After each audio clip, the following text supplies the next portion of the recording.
প্রতি বছর ফাল্গুন মাসের শেষের দিকে আমাদের গরু বাছুরের প্রচুর মশা লাগে। আসলে গরমের ধান চাষ হয়, ওই ধানের যে অতিরিক্ত মশা গরু বাছুরের খুব বিরক্ত করে।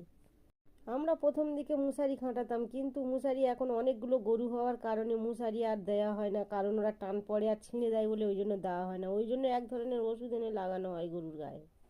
এই ওষুধটা ফার্মেসি থেকে এনে আমরা এই সময় বারবার লাগাই গরু বাছুরের গায়ে, ঘাও করে দেয় ওরা, গরু বাছুরের চামড়া ভেদ করে। এত অতিরিক্ত মশামাছি লাগে এই সময়টা প্রতি বছরই।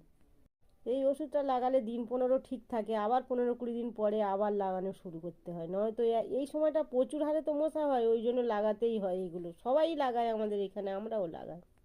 বড় গরুগুলো তো ঠিকঠাক দিতে দিল, কিন্তু বাচ্চাগুলো এত লাফালাফি করছিল, একদম দেওয়া যাচ্ছে না। তোমরা নিশ্চয়ই দেখতে পাচ্ছ কী হারে মশাটা উঠছে দিনের বেলা, খালি রাত্রে কেমন হয় এবার বুঝে নিতে হবে, এত প্রচুর মশা।